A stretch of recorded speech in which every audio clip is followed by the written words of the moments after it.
Hey everyone, welcome to Judging for the Win. I'm Dave, and this is my daily ruling. Today's question was suggested by a viewer. Thanks to Mr. Homan Picato for this one. Amy plays Worldly Tutor at the end of Nick's turn. She searches her library for a card and puts it on top of her library, but doesn't reveal it first. Then, she untaps, draws for a turn. At this point, Nick realizes what happened and calls for a judge. What is the appropriate infraction, penalty, and fix, taking for granted that this is an honest mistake from Amy? Your first thought might be that this should be a hidden card error. After all, Amy didn't reveal the card that she got with Worldly Tutor, and now it's impossible for a judge to verify which card it is that she got. However, that's not what always was the case, though. There was a time when this error was correctable using publicly available information. If Nick would have called a judge before Amy had drawn this card, then it would have been possible for Amy to just reveal the top card of her library and confirm that the card that she searched for was indeed a creature card.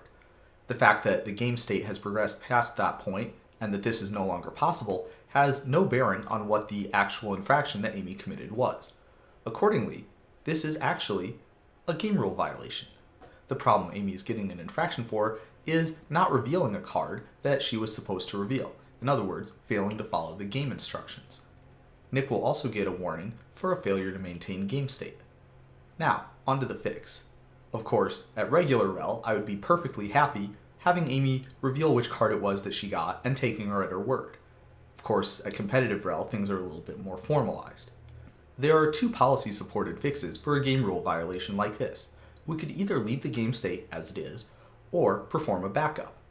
We would have to undo the action of Amy drawing for turn in order to accomplish this backup, and because Nick doesn't know the identity of that card, the way we would do this is by having her return a random card to the top of her library instead.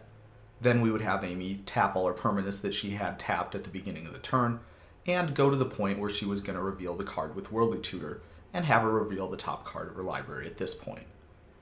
It's not super clean, but I feel like it does a pretty good job getting us back to approximately what the game state should have been. Then we can have the players continue on. Of course, I wasn't going to talk about this situation without talking about another really interesting situation that's related to it. Let's say, instead of Worldly Tutor, Amy forgot to reveal with Ella Damry's call. Same situation, what would be your infraction, penalty, and fix here? Okay, so if Amy only has one card, the card she searched for, in her hand, then this is still possible to treat as a game rule violation. We could just perform a backup to where she was supposed to reveal it, and then reveal her one card, and then we could have the players pick up from there. Of course, the more interesting situation would be if she has other cards in her hand, so it's not certain which one it is that she got with Ella Damry's call. In this case, we are dealing with a bona fide hidden card error. The problem is not possible to back up and be certain that we're backing up the right way, because it's not possible to know what card it was that Amy got with Ella Damry's call. The infraction is still going to be a warning, however the fix is going to look a little bit different. In cases like these, the policy-supported fix would be for Amy to reveal her hand to Nick, and then Nick would choose one card out of Amy's hand. We'll designate this as the card that Amy would have revealed, and it gets shuffled back into her library. Then, we'll have Amy complete the search again, so she will get to search for a creature. Of course, good judging practice would be to remain on site and remind Amy to reveal the card that she searches for. In all these situations, the philosophy behind the fix is to get the game state as close as possible to what the game state would have been if there were no error. And I feel like this is one area of policy that does a pretty good job at doing this in a minimally invasive way. And that's all I have for you today. How did you do? Join me again tomorrow for another daily ruling, but until then, I hope you have a great day.